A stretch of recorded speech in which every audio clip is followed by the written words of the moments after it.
Je viens de rentrer après un cours de 10 jours intensif de méditation Vipassana. Et quand je dis intensif, c'est qu'il fallait méditer pendant 12 heures chaque jour et qu'il y avait des règles très strictes à respecter, l'une d'elles étant le noble silence. Le noble silence consiste à ne communiquer avec personne d'aucune façon, ni oralement, ni par message écrit, ni par des regards appuyés, ni par des mimiques, ni par signes. Aujourd'hui, je viens vous dire que toutes ces restrictions et obligations étaient très dures, certes, mais absolument nécessaires. Cependant, il y en a une qui va vraiment vous aider dans la vie de tous les jours, c'est de cultiver le silence. Pas le noble silence, bien sûr, car dans votre vie quotidienne, vous ne pouvez pas vivre comme un moine ou une nonne, mais le silence ordinaire, celui que vous pouvez mettre en place. Et je vais vous expliquer ici en quoi ce silence va vous aider. Dans son expression la plus pure, on pourrait dire que le silence est un état dans lequel il n'y a pas de son perceptible ou de bruit audible. C'est l'absence de vibrations sonores dans l'air ou dans tout autre milieu qui pourrait être perçu par nos oreilles. Ce silence-là est le silence absolu qui ne peut pas du tout être atteint dans notre monde, à moins d'être totalement sourd. Et encore, je ne sais pas si une personne sourde ne capte pas les vibrations sonores. Mais ce n'est pas de ce silence absolu que je veux parler ici, mais d'un silence relatif.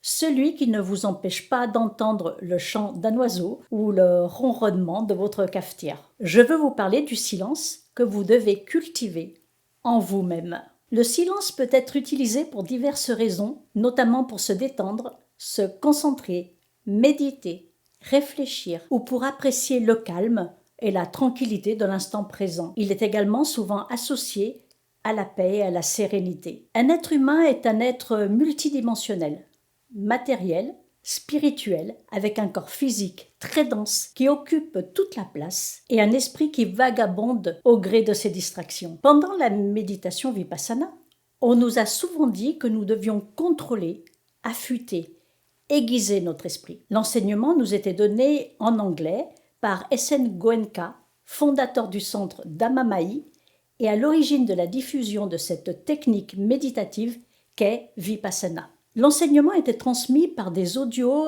et des vidéos car S.N. Goenka est décédé en 2013 et aujourd'hui ce sont les enseignants qu'il a formés qui transmettent ses connaissances méditatives. Mais tout est basé sur les propos tenus par M. Goenka lui-même. Nous avions aussi une traduction dans nos langues respectives, en français pour moi donc, mais ayant une petite connaissance de la langue anglaise, j'ai remarqué que le mot utilisé en anglais pour dire esprit était mind.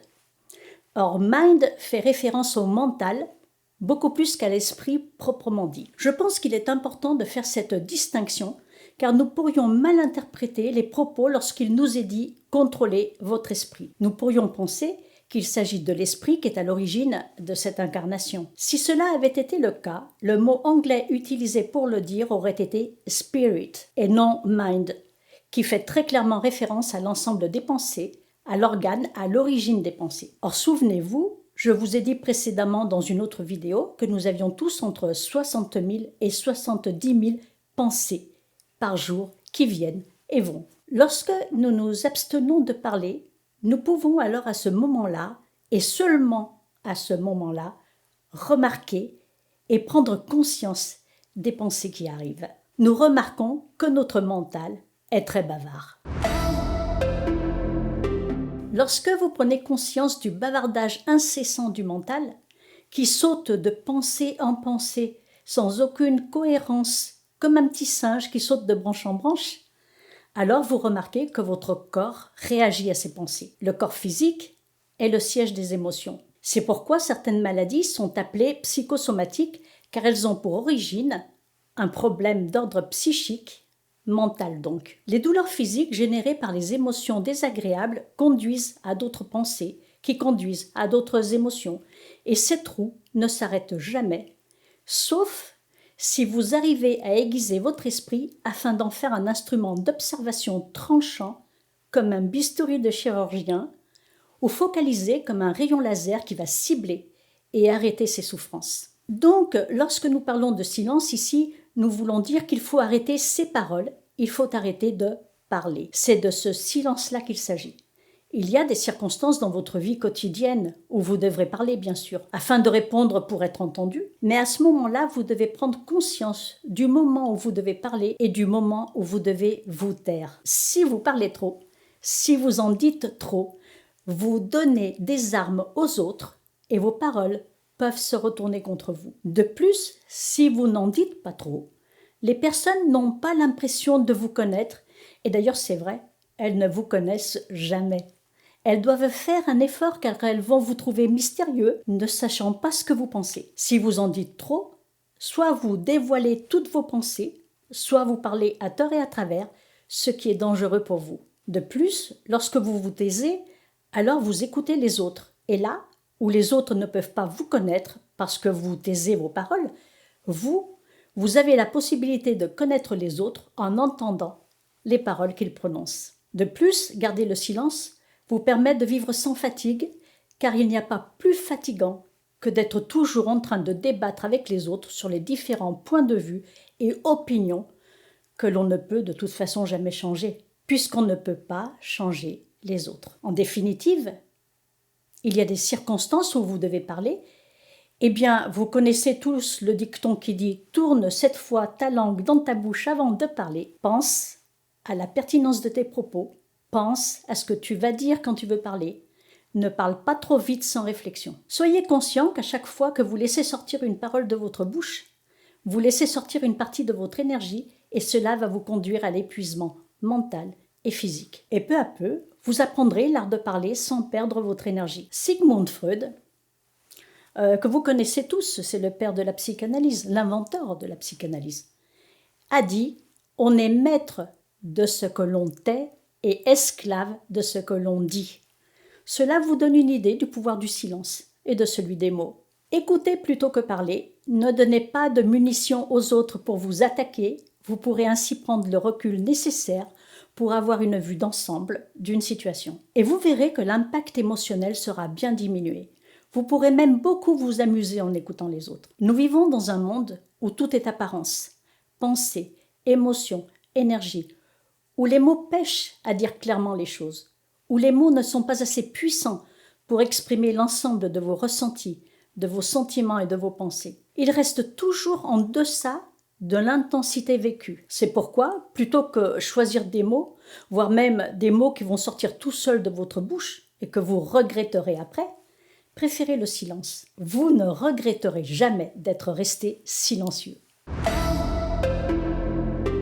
Il y a 5 situations où il est toujours préférable de se taire. Quand on est malade, quand on est fatigué, quand on est en colère, quand on est occupé, quand on est incertain. Car lorsque nous sommes dans ces états émotionnels ou physiques, nous sommes amoindris et nous pourrions dire quelque chose que nous regretterions plus tard. Lorsque nous sommes malades, nous ne pouvons pas nous concentrer et exprimer clairement nos idées. Lorsque nous sommes fatigués, nous ne sommes pas capables de réfléchir et de communiquer efficacement. Lorsque nous sommes en colère, nous perdons toute rationalité. Nous sommes impulsifs et laissons fuser les premières paroles blessantes qui arrivent et que nous regretterons après. Lorsque nous sommes occupés, nous n'avons pas le recul nécessaire pour répondre de façon appropriée aux situations et demandes des autres.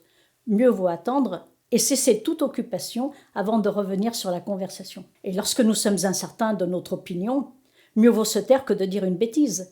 Cela nous permet de réfléchir sainement à la situation. Dans tous les cas, il vaut mieux patienter avant de parler. Le silence vaut mieux que des paroles incontrôlées. Dans l'Évangile selon saint Matthieu, oui, je vais faire une petite référence biblique au passage.